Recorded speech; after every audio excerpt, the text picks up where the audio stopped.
Glória a Deus. Abra sua Bíblia comigo em Neemias, capítulo 9. Nós vamos ler do 1 ao versículo 3. Neemias 9, versículo 1 ao 3. Nós vamos ler, orar e meditar na palavra do Senhor nessa noite. Estou sabendo que vocês estão em avivamento aqui desde sábado à noite, né? Glória a Deus. Mateus Melo estava aí, não peguei ele. Cheguei ontem, né? Final da tarde, de viagem. Amanhã nós vamos ouvir meu amigo Hildo Félix, que está ali. Pastor abençoado, veio para estar conosco, um amigo muito querido. E essa noite eu tenho uma palavra para ministrar ao seu coração. E eu espero que seja, não minha palavra, mas uma palavra de Deus para a sua vida. Que ela faça sentido e seja parte do projeto de Deus no seu coração. Diz assim, Neemias 9, versículo 1 a 3. No dia 31 de outubro, o povo de Israel se reuniu novamente. E dessa vez jejuaram, vestiram pano de saco e jogaram terra sobre a cabeça. E os que eram de descendência israelita se separaram de todos os estrangeiros. Levantaram-se e confessaram seus pecados e as maldades de seus antepassados. E durante 3 horas permaneceram em pé no mesmo lugar, enquanto o livro da lei do Senhor, seu Deus, era lido para eles em voz alta. E depois confessaram seus pecados e adoraram o Senhor, seu Deus, durante mais 3 horas. Glória a Deus, é o comecinho do capítulo 9. Feche os seus olhos, curva sua fronte, vamos orar junto. Pai, louvado seja o teu nome, Senhor, engrandecido, bendito e exaltado tu és. Nessa noite nós nos colocamos na tua presença, Senhor, e te pedimos, continua falando conosco, como o Senhor já teve falando conosco ontem, nos dias que antecederam. Ó Pai, de forma que a gente saia daqui diferente de como entrou, que essa não seja uma aula, uma palestra, Senhor, uma programação, mas seja parte da tua própria ministração no nosso coração e vida. É o que nós te pedimos, Senhor, no nome de Jesus nós te pedimos, e quem crê comigo dá um amém bem forte aí. Glória a Deus. O tema dessa mensagem nessa noite é o que é preciso para ter um avivamento do coração. O que a gente precisa fazer para viver um avivamento? Avivamento, você sabe, é uma visitação, é receber vida nova de Deus. Isso acontece tanto em você como indivíduo, como através de você, alcançando a sua família, a sua comunidade. A verdade é que avivamento precisa se tornar para nós um estilo de vida. Porque é muito fácil acomodar, é muito fácil acostumar com Deus. Pastor, é possível? Claro que é possível. Você vai olhar no Novo Testamento, as pessoas viram milagres. As pessoas que andaram com Jesus, Pedro inclusive, que traiu Jesus depois, e todo aquele povo que andou com ele na Galileia, que viu tudo que ele fez, e olha, não foi pouca coisa, viram mortos ressuscitando, viram multiplicação de pães e peixes, viram um ensinamento profundo, e sim, aquele povo se acostumou com Jesus, e muitos negaram a fé, e muitos ainda pediram Barrabás em vez dele. Então, é simples se acostumar, é fácil passar a tratar a Deus com familiaridade. A realidade é que muita gente converte e vive nos primeiros dias o primeiro amor, né? Aí vem todo culto, ora e sente ali o cabelinho do braço arrepiar. E tem uma fome no começo para conhecer da palavra de Deus. Tem uma fome no começo para orar, mas aí o tempo vai passando, algum conhecimento vai chegando, você vai vendo milagres e passa a tratar então tudo como comum, e vai perdendo força espiritual, vai perdendo sede, vai perdendo fome, vai se acostumando com Deus. Nós precisamos de uma nova visitação do Espírito Santo. Nós precisamos constantemente buscar uma nova experiência com Deus. Ah, pastor, mas a gente não deve ver de experiência em experiência, a gente deve ver da fé, que é independente de tudo. É verdade, a gente tem que ter uma fé firme, sólida, independente, mas A fome de uma nova experiência com Deus não pode acabar. A gente deve estar com fome de ir para a presença dEle em oração. A gente deve estar clamando sempre por uma nova visitação de Deus, por aquela presença manifesta que quando chega num lugar, todo mundo sente. Talvez a gente não ore por avivamento, porque a gente não sabe o que avivamento é capaz. Tem um livro, e eu quero te indicar esse livro, chama O Fogo de Avivamento.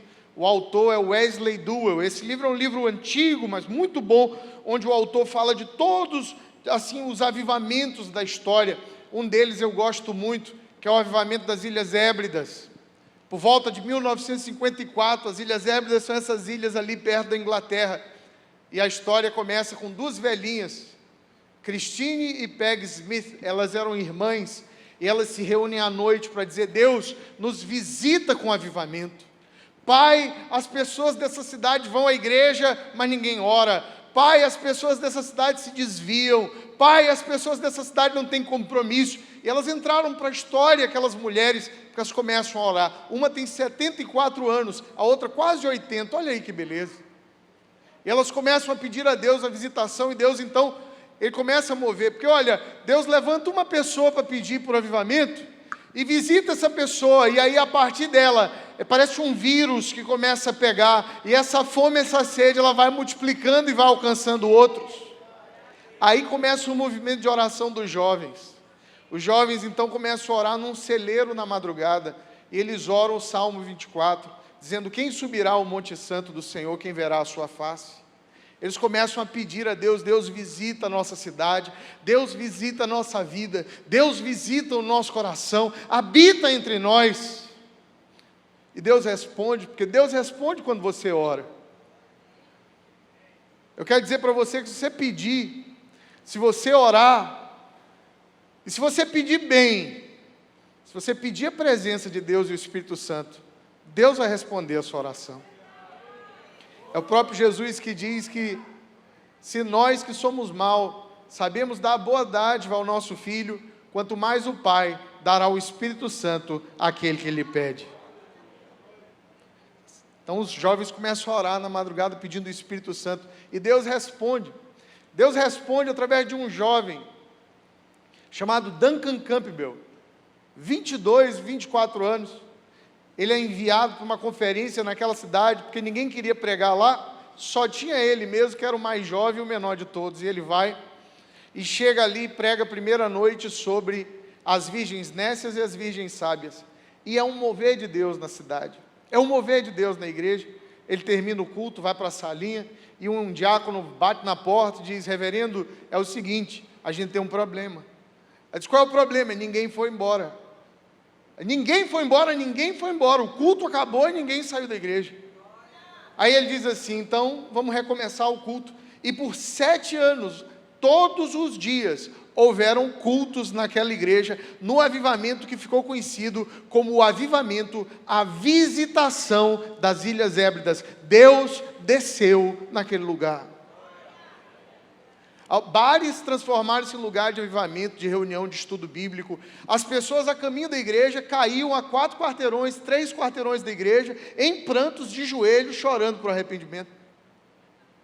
É um movimento de Deus que não tem explicação, mas que acontece e já aconteceu vez após vez na história do mundo, e continuará acontecendo enquanto houver uma igreja que clama por avivamento, que clama por uma visitação do céu. Quem aqui nessa noite tem fome e sede por uma visitação de Deus, diz amém. A gente tem que ter fome, dizer: Deus, rasga os céus e desce. Há relatos de pessoas se convertendo no meio da rua nas Ilhas Hébridas. Aí isso aconteceu em muito lugar. Aconteceu em Azusa, 1908, em Los Angeles. Um pastor negro, numa comunidade pobre, na periferia de Los Angeles, 1908, o reavivamento do movimento carismático. Você sabe por que você fala em línguas? Você fala em línguas porque Deus visitou em Pentecostes, mas por séculos, depois disso, por um grande período da igreja, já não havia mais um mover de dons, de falar em línguas e de mover do Espírito Santo, até que alguém, ex-escravo, e uma comunidade negra e pobre em Los Angeles começou a pedir: Deus, rasga os céus e desce. E Deus veio sobre eles no avivamento que ficou conhecido como o avivamento da Rua Azusa. Era uma loucura na cidade, saiu em todos os jornais. As pessoas começavam a falar em línguas, é um negócio novo, o rir no gozo do Espírito Santo, cultos que varavam a madrugada. A pequena igreja já não cabia mais quem chegava lá. Pessoas chegavam de todos os lugares dos Estados Unidos para conhecer e saber que loucura era aquela que estava acontecendo, e a loucura era que Deus tinha descido sobre eles. A gente precisa ter um clamor por isso, porque senão a gente deixa de ser igreja viva de Deus e passa a ser programação, clube social, ponto de encontro, entretenimento, e a igreja não é nada disso. A igreja é a reunião dos santos, que se reúnem para encontrar com a presença viva do Pai, de um Deus vivo, ressurreto e que habita entre nós. A gente precisa chamar por isso. Como o pastor André disse, eu estava em Israel. Eu não sei se estou com um olhar diferente não, talvez seja sono. Talvez seja o jet lag, que eu ainda estou sentindo 5 horas aí de mudança de fuso horário. Israel é longe pra caramba, né? Quase 2 dias viajando para voltar. Mas valeu a pena, foi uma viagem que eu ganhei de presente, foi uma bênção, eu não paguei absolutamente nada para ir. E fui a convite da agência de viagens, do setor de turismo de Israel, que convida pastores brasileiros, porque nós brasileiros levamos muitos grupos a Israel todos os anos. Então fui com 6 pastores do Brasil inteiro, e alguns deles que eu amo e respeito demais, e a gente foi para uma semana só, foi só uma semana para visitar Israel. Eu nunca tinha ido, foi uma experiência muito especial, e eu quero animar os irmãos a, se tiverem oportunidade, a fazer essa viagem. É uma viagem que a gente aprende muita coisa. Quem ama Jesus, quem ama a Bíblia, aprende demais. E na manhã dessa viagem, quinta-feira agora passada, a gente saiu de manhã cedo de Jerusalém para visitar Siló. E Siló, se você não conhece, é o lugar onde descansou o tabernáculo. Quando Josué conquista a terra prometida, eles fazem o tabernáculo, constroem a tenda da visitação, porque o nome é esse, a tenda da visitação em Siló. E fica no Monte Efraim. Fica mais ou menos uns 40 quilômetros ao norte de Jerusalém, por volta de 1 hora de carro. A gente estava numa van, acordou cedo para ir a Siló. Um dia muito chuvoso, um dia muito frio, Jerusalém é alto. Por isso que a Bíblia diz subir a Jerusalém. Jerusalém é uma cidade alta entre colinas. Faz muito frio lá, porque é muita alta a cidade. Então a gente saiu nesse dia chuvoso e frio. E chegando lá, tem uma lojinha na porta. A gente passa lá, porque eles vendem de tudo, óleo e um monte de coisa, souvenir. E saímos andando para encontrar o lugar do tabernáculo, da tenda da visitação. Antes de chegar lá, entramos numa igreja bizantina. Essa igreja foi descoberta no século IV, está lá as ruínas da igreja, e a gente entrou rapidinho para ver, e quando a gente estava lá, um pouco lá dentro, orando, veio uma chuva absurda, um temporal que me fez duvidar se não era o novo dilúvio. Mas chuva forte pra caramba, ventania, fechamos, um frio danado, e ficamos um olhando para o outro, dizendo, e agora? Agora a nossa programação foi por água abaixo, literalmente. Porque nós faríamos uma visita rápida a Siló e continuaríamos com a viagem, né? E agora a gente estava preso, ilhado, numa igreja descoberta no século IV, no meio ali do Monte Efraim, com muito vento e chuva. O que a gente vai fazer? O pastor Carlito olhou para a gente e disse assim, pessoal, a gente só pode fazer uma coisa. A gente só pode orar. Então vamos orar. Vamos orar. Então, cada um procurou um canto e nós fomos orar a Deus. E eu não sei se você já experimentou isso, quando você começa a fazer algo sem muito objetivo, sem saber muito o que está fazendo, a gente diz, vamos orar, né? E vamos orar, e ficamos ali um tempo, mas é impressionante que quando você convida a presença do Espírito Santo, quando você chama por Deus, você tem que entender que Deus é um ser vivo. Deus está vivo. Quando você invoca a presença de Deus, quando você convida a presença de Deus, você tem que ter expectativa de porque Ele está vivo, Ele responde. e que se você chamar, Ele vem, amém? E aí de repente vem um temor sobre nós, uma sensação poderosa da presença de Deus entre nós ali. E a minha oração naquele dia foi: Senhor, dá-nos uma nova fome, uma nova sede, para que nós possamos ter um novo encontro contigo, Pai, para que o Senhor possa nos visitar, tanto como pessoa. Senhor, visita-me, como quanto a igreja do Senhor, tanto a nossa igreja aqui, como a igreja brasileira e a igreja mundial. Senhor, rasga o céu e desce.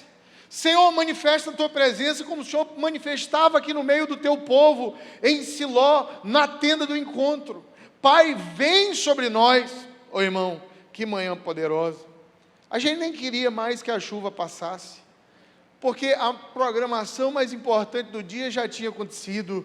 Nós estávamos na presença de Deus.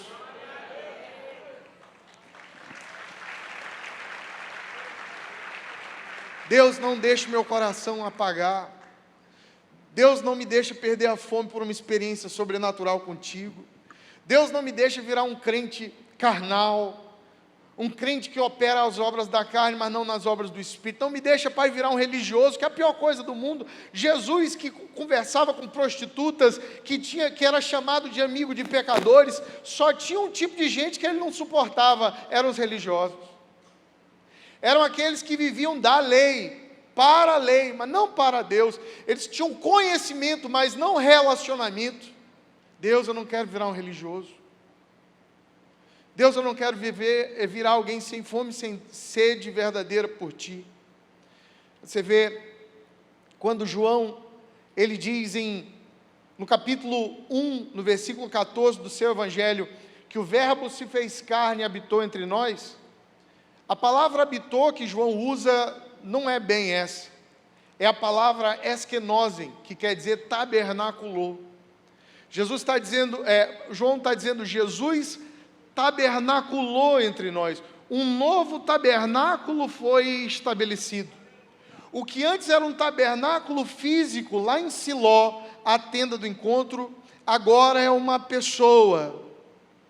E aquela presença gloriosa que habitou em Siló, naquele lugar lá no Monte Efraim, que nós visitamos no dia de chuva, agora vive dentro de você. Agora habita dentro de nós. Não há desculpa para nós não vivermos em avivamento. Não tem nenhuma desculpa para a gente não viver inflamado, cheio de Deus. Andar como Jesus andou é o nosso alvo. Bacana demais a viagem. Você vai ali às margens do Mar da Galileia, em Cafarnaum, naquela área toda que onde Jesus viveu, andou, quase 3 anos de ministério na região, né? Você vai lembrando das histórias dele conversando com as pessoas, ministrando com as pessoas, escolhendo seus apóstolos, realizando milagres. O nosso desafio hoje, com Jesus em nós, é viver a vida que ele viveu. Mas para isso a gente tem que renovar um coração sedento e faminto por avivamento. 3 coisas, 3 atitudes que a gente precisa tomar hoje para voltar para esse lugar. 3 atitudes que a gente precisa tomar agora, urgente, para voltar para um lugar de avivamento. O primeiro deles está lá em Neemias 9, verso 1, no texto que lemos. Primeira coisa que a gente tem que entender é que Neemias é um livro de restauração, tá? Neemias é um livro de reconstrução de muros. Neemias é um livro de avivamento. E a Bíblia diz aqui que no dia 31 de outubro, em Neemias 9, versículo 1, o povo de Israel se reuniu para jejuar, vestir pano de saco e jogar terra sobre a cabeça. A primeira coisa, a primeira atitude que a gente tem que tomar para voltar a viver avivamento é que temos que entender que deve haver preparação para um mover de Deus. Um mover de Deus não acontece por acaso. Vira para a pessoa do seu lado e diz assim: esquece. O mover de Deus não acontece por acaso. Não acontece. Você sabe o que acontece por acaso? O pecado. Você sabe o que acontece por acaso? A decadência. O que acontece por acaso é o esfriamento. Porque você vai se abandonando. Você começa a abandonar a Deus, você já não ora mais, você já não jejua mais, você já não pede mais, você já não lê mais a Bíblia com consciência. E aí, por acaso, você se assusta, você já não é mais quem costumava ser. Você já começou a fazer coisas que te assustam, porque você diz: meu Deus, tempos atrás eu não diria isso. Tempos atrás, quando eu estava bem com Deus, eu não pensaria isso. Eu não falaria, não faria isso. Você se abandonou. E aí foi tudo se desfazendo. Na verdade, é uma lei da física. Essa lei chama lei da entropia. E ela diz que tudo corre para o caos. Tudo, absolutamente tudo. Todo sistema, se abandonado a seu próprio estado, tende à degradação. Você não põe desodorante, você vai feder, não é? Você não escova o dente apodrece. Você deixa de cuidar da casa, os ratos tomam a conta, as baratas. Tudo caminha para a decadência. Ou seja, avivamento não acontece por acaso, porque avivamento, apesar de estar disponível, necessita de um coração sedento. Pede por um coração faminto. Alguém que clame, alguém que ore, alguém que trabalhe para avivamento, alguém que chame a presença de Deus. A Bíblia diz: eles jejuaram. Eu quero te dizer que se você está buscando nesse ano ainda um coração de avivamento, uma nova temporada com Deus, de revelação, experiência e visitação do alto, isso vai pedir de você uma devoção maior, uma disciplina maior em jejum. Nós temos tido uma ênfase na igreja da graça. A graça é muito boa. Inclusive o Luciano Subirá acabou de escrever um livro maravilhoso, chama Graça Transformadora. 5 de maio ele vai estar aqui ensinando do livro. E aí, no livro ele fala sobre isso, como que a gente tem a tendência a sempre colocar os olhos no efeito da graça, da aceitação da graça, e esquecer toda a parte que nos diz respeito de devoção, zelo e sacrifício. Então hoje no Brasil a gente diz assim: Deus é bom, você não precisa fazer nada, Ele te ama, você está salvo, vai dar tudo certo, fica tranquilo, e amém. E as pessoas simplesmente se lançam e vão dizer assim: não, Deus entende, eu vou viver essa vida mesmo, sabe, eu vou beber meu chopp mesmo, que Deus me ama com chopp ou sem chopp, né? Eu vou cair aqui na pornografia, mas Deus entende. Ele sabe que a carne é fraca. E a gente vai gerando um grupo de cristãos fraco, carnal, e uma igreja que é a igreja de programação, uma igreja sem mover de Deus. Mas Deus nos chamou para algo mais alto. Deus nos chamou para ser uma igreja que, ao entrar por aquela porta, você vai sentir o sopro da presença de Deus e o peso da glória de Deus. Deus nos chama para coisas mais nobres, mais altas.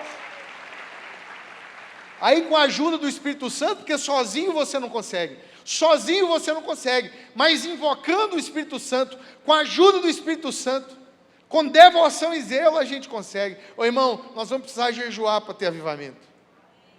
Porque nós vamos precisar ter fome de outra coisa que não comida. Nós vamos precisar ter fome de outra coisa que não o dinheiro, que outra coisa não ser o conforto, que outra coisa não ser o pecado. E como é que a gente muda o nosso apetite? Através do jejum. Eu quero te dizer, se você está lutando contra o pecado, se você está sendo tentado numa área da sua vida, se você está sendo tentado pelo pecado sexual, se você está sendo tentado pela ansiedade, pela confusão, tem uma maneira de vencer o pecado.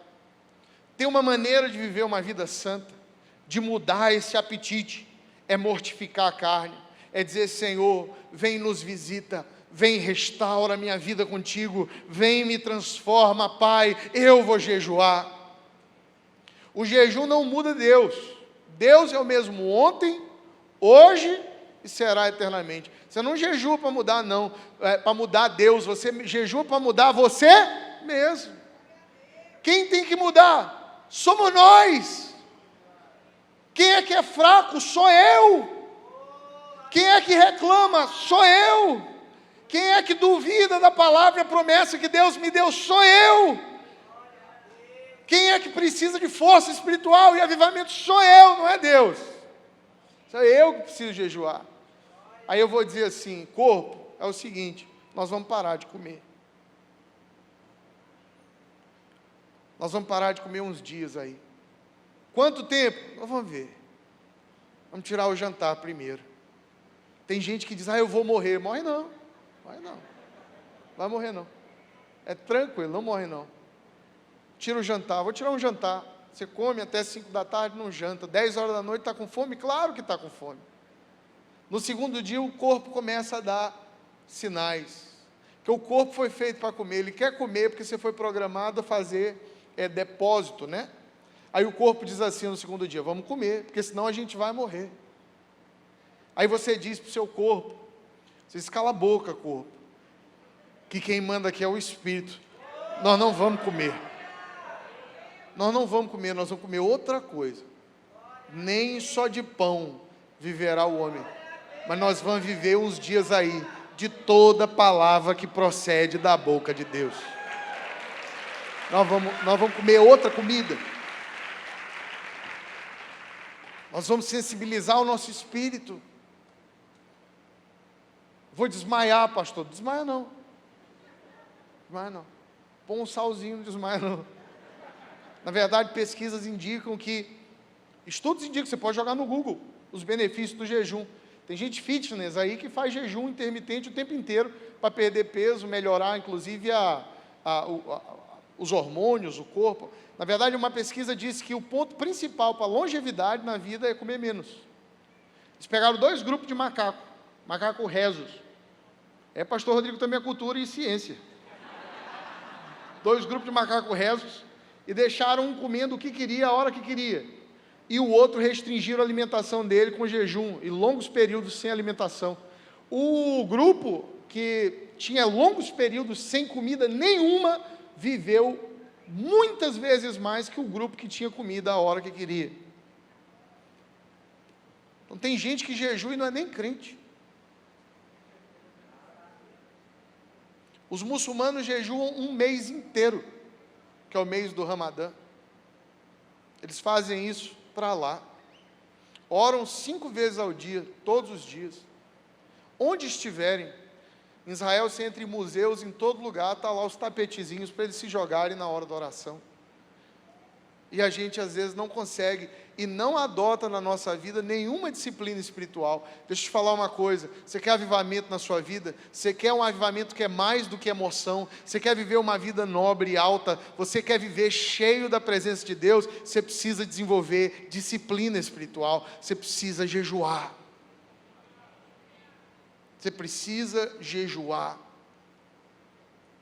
Esse mês agora de março, toda a juventude da igreja está convocada para o jejum.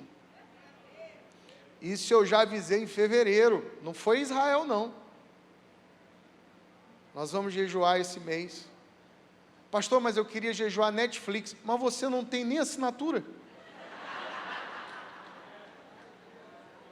Eu queria jejuar chocolate, você come chocolate 3 vezes a semana?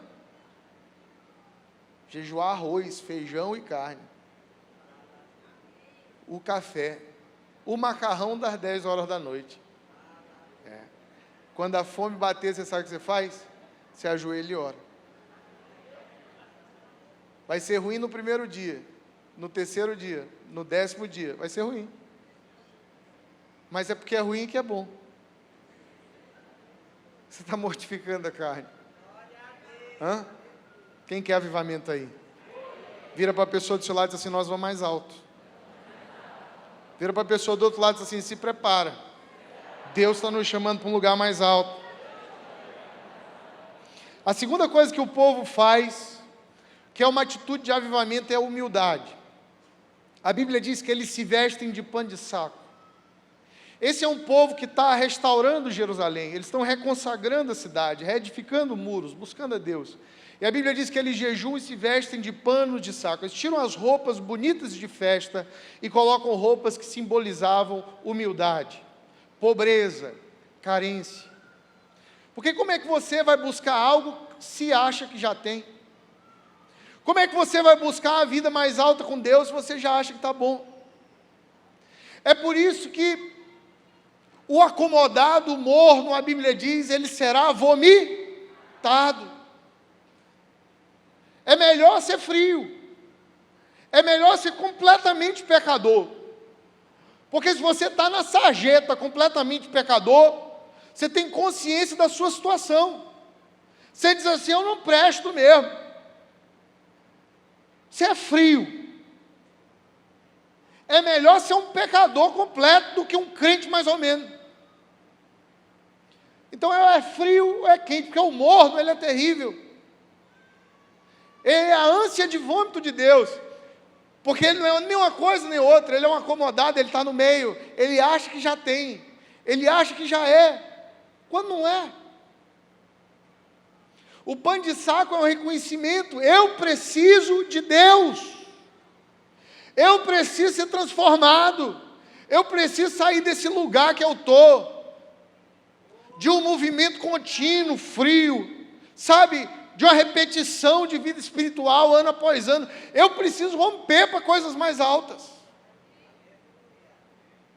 De vez em quando Deus nos provoca. Esse ano, minha esposa, a pastora Carla, está ali, tão linda. Ela disse, Rodrigo, eu estou com fome de Deus. Eu estou precisando estudar, eu quero conhecer a Deus. Eu quero aprender mais. Eu disse, meu amor, vai lá. Aí eu quero estudar isso, aquilo. Eu disse, olha, estuda isso aqui e tudo mais. Ela está linda lá, todo dia estudando. Lendo, estudando, aprendendo a palavra de Deus. Fazendo cursos, querendo... Sabe, é uma fome que tem que dar em você. E que ninguém pode te impor. Teu pai não pode te impor. Tua esposa não pode te impor. Eu sou filho de pastor, mas a minha fé é completamente independente da fé deles. A minha fé não é um apêndice da fé dos meus pais. A minha fé não está conectada à fé deles, é uma fé individual. Vida de oração não pode ser imposta a mim, eu tenho que orar porque eu quero. De vez em quando Deus tem que gerar essa fome em nós. E a gente tem que ter a humildade, nesses momentos, vestir pano de saco. E dizer, Deus, eu não tenho nada. Eu não sei nada, eu não posso nada. Senhor, me leva para um novo lugar contigo, Pai. Me leva para um lugar mais alto, Jesus. Senhor, eu não quero sofrer humilhação, eu quero viver em humildade. Você sabe que a verdade é essa. Se você não aprende a viver em humildade, você viverá humilhação. Que é o que acontece com muito crente, que acha que já tem, acha que já sabe, cai em pecado e sofre grande vergonha. É ou não é? É melhor você reconhecer antes e dizer, rapaz, eu preciso de Deus, que eu estou correndo risco. Você nunca viu gente na igreja que de repente peca, e aí você diz assim, rapaz, caiu do nada. Quem já viu isso? Mas não foi do nada não, foi orgulho, foi falta de arrependimento. Foi uma vida fria com Deus, que foi se esticando assim, ano após ano, após ano, após ano, até que de repente, o acúmulo chegou. A última gota fez o balde transbordar. Não espera isso acontecer. Vista hoje o pano de saco. Senhor, vem e me visita. Senhor, vem tabernacular na minha vida, Pai. Vem morar no meu coração, Senhor. Vem me visitar como o Senhor visitava Siló, Pai. Oh, Deus, vem ser uma nuvem de dia, Pai, e uma coluna de fogo à noite. Senhor, vem sobre mim, Senhor. Oh, Deus, vem encher a minha vida e o meu coração, Pai. Oh, Deus, eu faço o que for preciso, Senhor. Se é para deixar de comer, a gente deixa de comer. Senhor, eu vou orar mais. Pai, eu acordava de madrugada no carnaval para pular bloquinho e tudo mais. Eu vou acordar de madrugada agora para orar, Senhor. Senhor, me acorda nas madrugadas, Pai. Senhor, recebe o meu jejum, Senhor, vou fazer um jejum, não é para ganhar um carro novo não, nem uma casa nova, é para ser um crente melhor, é para ser teu amigo, Senhor. Eu quero ser teu amigo, Senhor. A segunda coisa que a gente tem que entender dessa passagem em Neemias, que é uma atitude de avivamento, é que a Bíblia diz que eles se separaram dos estrangeiros, levantaram-se e confessaram os seus pecados. Qual que é a evidência de que você tem um coração de avivamento? A evidência de que você quer sair do comum para uma vida mais alta. A primeira evidência é a separação, tá? Separação é fundamental. Se você quer viver uma vida com Deus, você não pode ter comunhão com as obras das trevas. Você não pode ter comunhão com o pecado. Você não pode brincar com o pecado. Você começa a brincar com o pecado, você está frito. Você vai cair. Você vai se tornar um crente infrutífero. Um crente que é crente nominal, como a gente diz, né? Uma coisa que muito crente criticava, e que hoje é a realidade da igreja, é a coisa que muita gente convertia anos atrás, 30 anos atrás, e virava crente. Aí a família católica ficava indignada, dizia assim, perdemos um, agora tem um crente maluco na família, né? Aí o crente dizia assim, não, eu sou crente sim, porque nós crentes lemos a Bíblia, nós crentes vamos à igreja, nós crentes não temos comunhão com o pecado. Aí dizia-se assim, de forma muito violenta, os crentes diziam assim, e os católicos são não praticantes. Porque o cara católico não vai à missa, é católico não comunga, é católico não lê a Bíblia, né? Mas o que aconteceu com a igreja? Nós perdemos avivamento no Brasil, e hoje tem crente não praticante. Se você acredita nisso, diz misericórdia. É o crente não praticante. Não, eu vou domingo lá no Angelim. Ah, eu gosto demais do pastor Joaquim, bonito, com o cabelo branco dele, chique. Vocês ficam fazendo figurinha dele, nós vamos amaldiçoar quem está fazendo essas figurinhas. Já me mandaram umas 3 figurinhas aí. Vai ter reunião dos pastores essa semana, nós vamos fazer uma oração para o seu iPhone queimar. Aí você diz assim, eu vou na igreja, lá tem o pastor Joaquim, eu amo o pastor Joaquim. Ah, o louvor é muito bom. Ah, eu amo Jesus. E muita gente se identifica com Jesus, porque Jesus é poderoso, Jesus é muito bom, e todo mundo quer sequestrar Jesus para si. Todo mundo quer Jesus para si. E aí, pastor, coach, treinador, todo mundo. Jesus é muito bom, vende tudo, Jesus vende. As pessoas fazem cursos, 10 lições de marketing de Jesus. Não, porque Jesus era um marqueteiro lá na Galileia e tudo mais. As lições de liderança de Jesus, aí o cara não tem nada com Jesus, mas ele sequestra Jesus, é um nome poderoso, e vende. E todo mundo quer toda a lição de Jesus, menos a mais importante, que Ele é o Cordeiro de Deus que tira o pecado do mundo. Ele é o caminho, a verdade e a vida. E ninguém chega a Deus, ao Pai, a não ser por Ele. Ninguém quer isso. Eles querem tudo, menos isso. Pastor, como é que eu posso aprender a ser um empreendedor com Jesus? Que negócio de empreendedor? Jesus não é dono de lojinha. Jesus é o Cristo de Deus. E a Bíblia não é um livro de marketing. Irmãos, cuidado. Cuidado. É preciso separar. É preciso ter separação. Não dá para ser crente não praticante. Não dá para da mesma fonte sair água doce e água amarga, bênção e maldição. Não dá. Você quer viver um avivamento? Deixa eu te falar uma coisa, você vai perder uns amigos. Ah, pastor, mas eu queria ser amigo de todo mundo. Ah, não vai dar, infelizmente, não vai dar. Você vai perder uns amigos. E sabe esse aí que você está pensando? É o primeiro da lista. É logo esse aí. Quando eu disse, você lembrou dele. Pois é. Essa amiga aí. Não dá. Porque muita gente, quando você vem para Jesus, eles vão dizer assim, não tem nada a ver. Bora, eu vou lá na igreja contigo, mas vem comigo no bar, bora, não sei o quê. Você tem que dizer para eles assim, olha, eu te amo, te quero muito bem, mas é o seguinte, daí onde você está, daí eu já vim. Agora onde eu estou, você nunca conheceu, vem comigo, vem comigo. Eu não vou com você, você vem comigo. Não sou mais eu que vou com você, é você que vem comigo, porque aí eu conheço. Aí eu conheço a cachaçada, aí eu conheço a mulherada, aí isso aí eu conheço. Daí eu já vim. Agora o que eu estou experimentando, o gozo que eu estou experimentando, o caminho que eu estou caminhando, você nunca andou, vem andar comigo e com Jesus. Você chama para você. Tem que separar. Tem que separar. Jesus andava com todo mundo, mas ele não se misturava com todo mundo. Ele era amigo de pecadores, porque ele ouvia e pregava a eles. Na verdade, não era Jesus que andava com eles. Jesus fazia o convite para que eles andassem com Ele. Se você não se separa, isso começa a afetar tudo. Seu servir. Você perde o gosto de servir na igreja. Isso afeta a tua motivação. Isso afeta os teus sentimentos, até pelas outras pessoas que te cercam.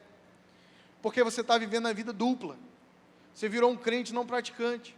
Você está frio. Você não está vivendo em avivamento. Espírito Santo dentro de você é quem te chama. Você lembra quando você estava no mundo, perdido, você pecava e nem notava? Achava era bom. Mas aí quando o Espírito Santo passa a morar em você, ele vira um alarme no seu coração.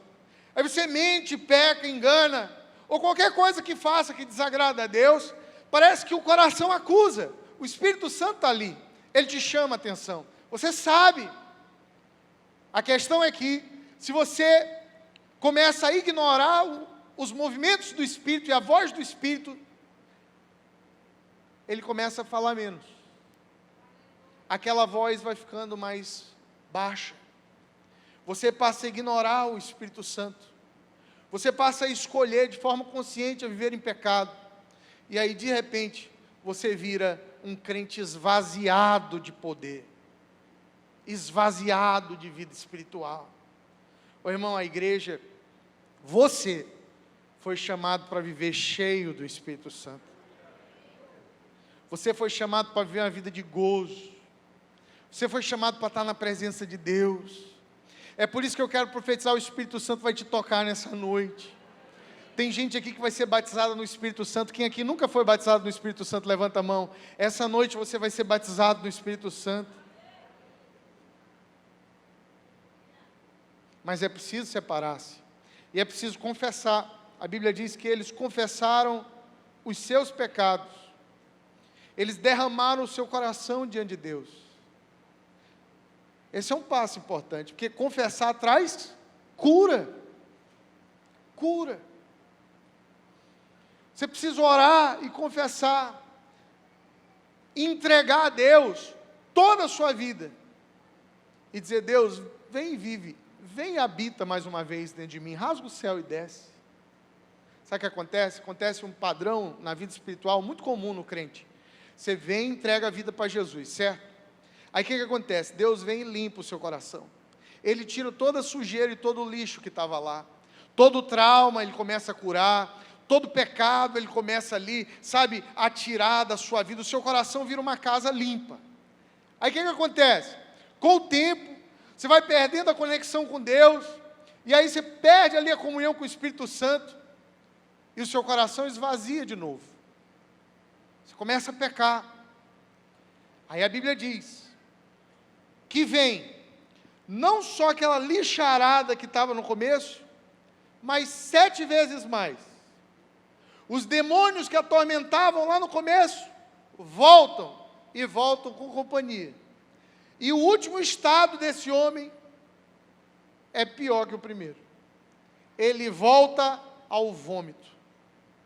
ele volta tudo de novo. Você já viu isso acontecer? Você já viu com alguém? Então diz assim, misericórdia. Mas é verdade. O coração do homem não basta tirar o que é ruim, tem que plantar o que é bom. No coração do homem não tem só que tirar o que é mal, tem que encher do Espírito Santo. E tem que permanecer cheio do Espírito Santo. É por isso que essa noite a gente tem que confessar, uma confissão sincera, uma confissão arrependida, e consciente do amor de Deus, da bondade de Deus, dizer, Senhor, preciso mesmo, Pai, eu estou precisando. Senhor, eu estou carente de avivamento. Deus, eu estou carente de um mover. Pai, eu estou incomodado com a minha situação.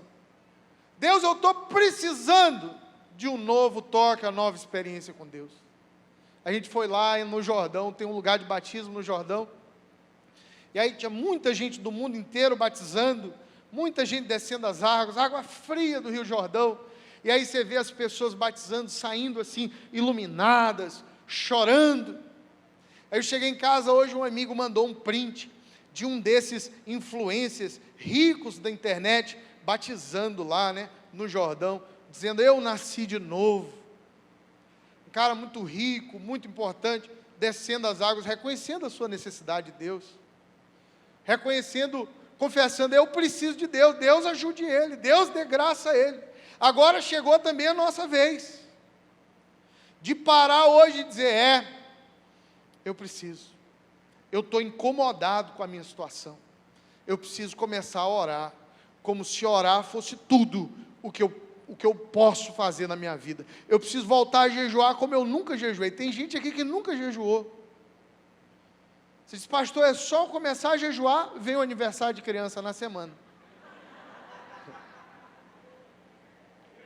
É o diabo, né?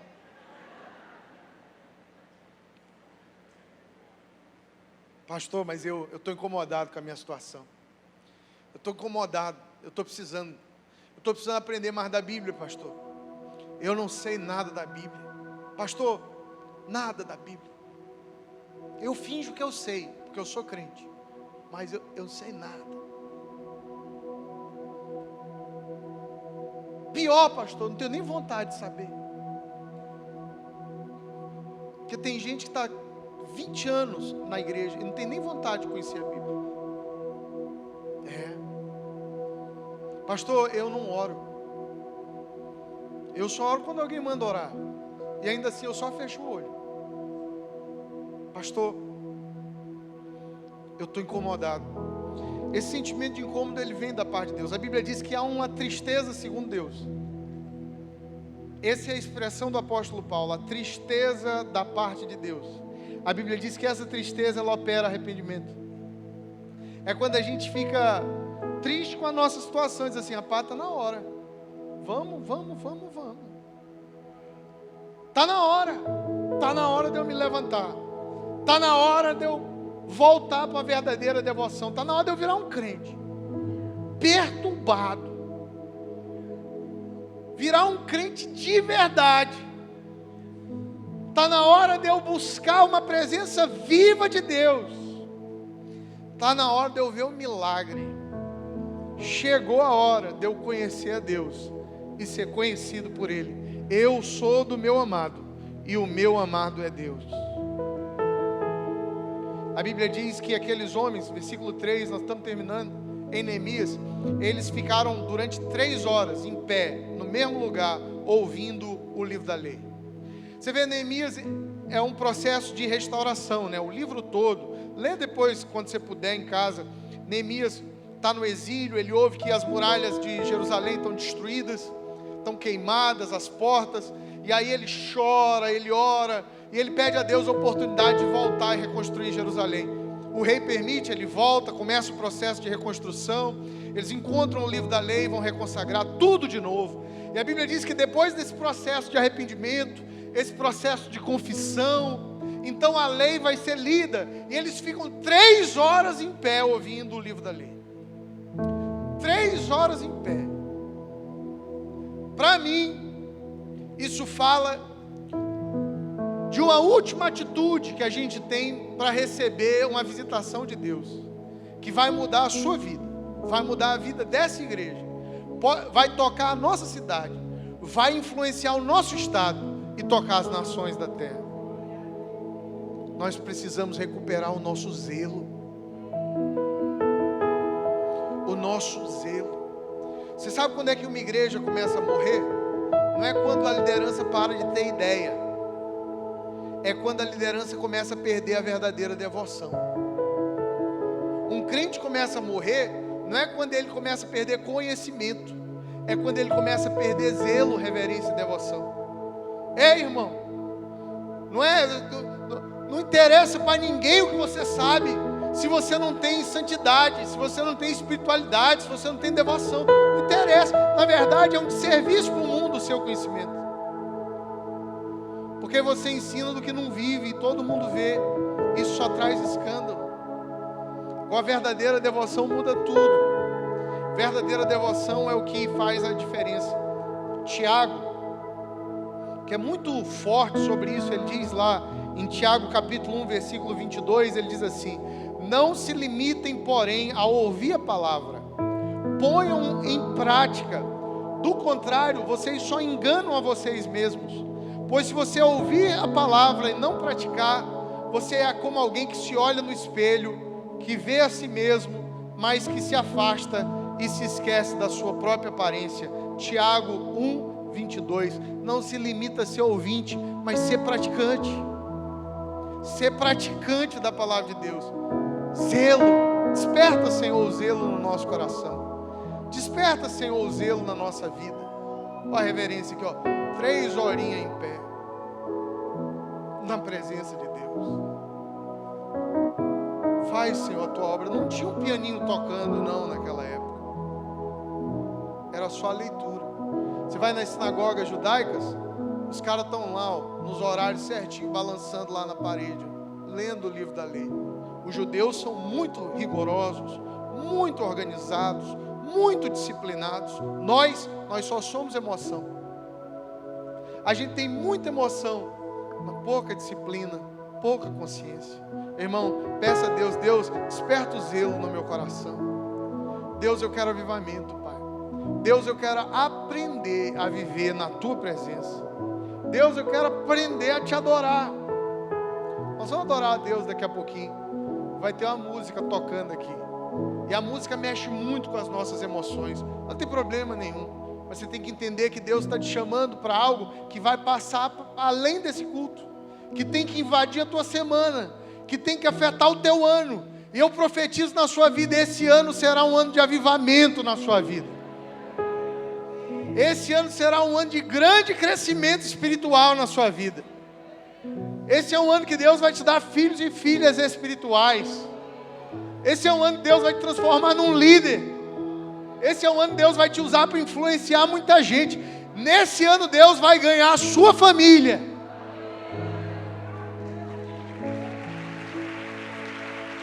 Aleluia. Comece em nós. Comece em nós. Desperta, Senhor, o zelo. Então, nossa adoração, nosso zelo vai além da música. Quando a gente vem para a igreja e a gente está vivendo em avivamento, na verdade não é o louvor da igreja que nos prepara para adorar, é a nossa adoração em casa que nos prepara para a adoração na igreja. A gente já chega pronto, a gente já está preparado para adorar quando chega na igreja, porque a adoração não é o momento do culto, é o nosso estilo de vida. A gente está orando em casa, a gente está orando no carro, a gente está invocando a presença de Deus. A gente não confunde mais a oração emocional com a verdadeira adoração, porque a adoração não é música, a adoração é dependência, abandono, entrega. Não é o estilo musical, né? A gente adora a Deus até com dor, chateado, ferido, machucado, insultado. A gente está adorando ao Senhor. Você lembra Paulo e Silas na prisão? Na madrugada, a costa toda lapiada, ensanguentada, os pés presos numa presilha de madeira, no escuro, cercado de ratos, esgoto, xixi e cocô, porque não tinha banheiro lá não. E eles estão cantando louvores ao Senhor. Aleluia. Irmão, adoração é isso aí. Adoração é um coração zeloso, que está buscando Deus em todo lugar. É sobre dependência. É sobre a vontade de Deus, maior do que a minha vontade. Deus, eu vou te adorar até o Senhor vir, descer e me encontrar. Ou o Senhor desce e me encontra aqui, ou eu subo para te encontrar aí, mas nós vamos estar juntos. Senhor, eu não quero mais uma vida religiosa. Senhor, eu quero estar na tenda do encontro. Eu quero uma santa e poderosa visitação. Eu quero uma experiência com Deus inexplicável, como eu nunca tive antes. Eu quero ouvir a tua voz. Eu quero te ver. Eu quero te ver. Eu quero te encontrar. Eu não quero viver da experiência do outro. Eu não quero viver de ouvir histórias de avivamento. Eu não quero viver do conto e o relato de outras pessoas, de outros milagres. Eu quero ser o protagonista de uma história de amor com o Senhor. Eu quero viver contigo, Pai. Eu quero ser teu amigo. Essa é a sua fome nessa noite? Essa é a sua sede? O Espírito Santo de Deus está te chamando para um lugar mais alto. O Espírito Santo de Deus é ciumento. Ele tem ciúmes de você. Você foi comprado por um alto preço, selado, comprado pelo sangue de Jesus, separado, para viver uma vida mais alta, para viver uma vida separada, para viver uma vida nobre, a vida como a que Jesus viveu. Na verdade, fazendo até coisas maiores que a que ele fez. Foi ele mesmo que profetizou, dizendo que nós faríamos o que ele fez, e coisas ainda maiores faríamos nele. Ô irmão, ele está te chamando nessa noite. O ano ainda está no começo, ainda só o comecinho de março, ainda tem tempo. O mundo vai virando numa transformação tão rápida. Eu vejo uns crentes gastando tempo no YouTube para descobrir se é o fim do mundo ou não. Você quer saber? É o fim do mundo. Você tem dúvida? Eu quero te dizer com toda certeza, é o fim do mundo.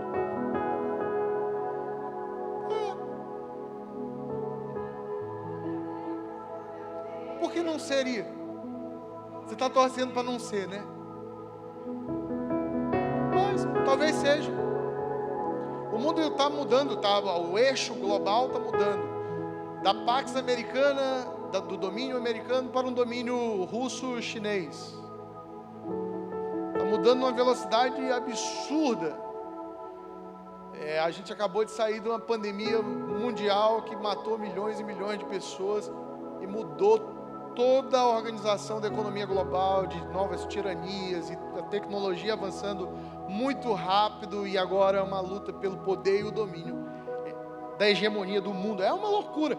E olha, se você vai para o YouTube agora, está o Lamartine Porzella com os vídeos lá, Gog e Magog, isso aqui que a Bíblia diz e tudo mais, e não sei o quê. Nunca os irmãos que ensinam escatologia ganharam tanto dinheiro vendendo curso. Todo mundo que ensina escatologia abriu um curso de escatologia para ensinar o fim do mundo, Apocalipse, porque ninguém lê Apocalipse e quem lê não entende. E fica todo mundo dizendo, será? Será? E o chip? E a vacina? Será se a vacina que é o sinal da besta? E não sei o que. E o povo fica fazendo tanta coisa. E essa não é a questão. Se você tem dúvida que o mundo está acabando, eu quero te dizer com toda a letra, o mundo está acabando. E ele começou a acabar no dia que começou a existir. E você não está ficando um dia mais novo, você está morrendo a cada dia que passa. O seu fim, se não o fim do mundo, está mais próximo do que tudo. E se você brincar, você termina antes dele. Mas essa não é a questão. A grande questão é que em vez de estar se preocupando com isso, você deveria estar se preocupando em ser amigo de Deus. Você deveria estar se preocupando para viver junto com o fim do mundo do maior mover de avivamento que a terra já viu. Porque antes do fim, a glória do Senhor encherá a terra como as águas cobrem o mar. Haverá uma visitação poderosa de Deus. Então você não deveria estar preocupado com o fim, deveria estar preocupado em viver avivamento. Você deveria estar preocupado de estar mais perto de Deus. Você deveria estar preocupado de conhecer mais o Senhor. Você deveria estar preocupado de ter uma vida de maior devoção. Não é isso? De orar mais. Deus, acabando ou não acabando, nós estamos juntos. Tem gente, irmãos me perguntam na internet: pastor, o senhor é pré-tribulacionista, pós-tribulacionista? Irmão, eu sou tudo isso. E mais um pouco. Eu não estou, se for pré-tribulação e eu for levado, glória a Deus, eu estou com Ele. E se for pós-tribulação, eu estou com Ele na tribulação.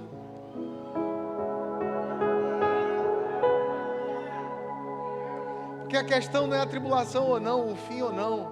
A questão é que se nós estamos com Ele aqui agora. E se Ele vier, estaremos com Ele por toda a eternidade. Viver é Cristo, morrer é lucro. Antes, durante, depois, tudo é sobre Ele. Tudo é sobre Ele. Tudo é sobre Ele.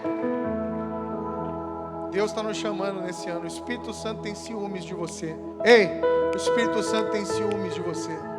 Você está perdendo tempo em tantas coisas. Você está perdendo um precioso tempo que você poderia estar com o seu amado. O Espírito Santo tem ciúmes de você. Há tanto poder espiritual para você na presença. Sabe, há tanto consolo para você na presença de Deus. Há tanta alegria para você na presença de Deus. Há cura na presença de Deus. Há provisão na presença de Deus. Milagre na presença de Deus. O Espírito Santo tem ciúmes de você, e ele se ressente de que você está procurando solução em outros lugares, quando ele tem tudo para te dar. Ele tem tudo para você. Tudo para você. Já está tudo disponível. E o Espírito se ressente, porque você está procurando em tanto lugar. Quando já está tudo pronto, a mesa já está posta. Fica de pé no seu lugar em nome de Jesus.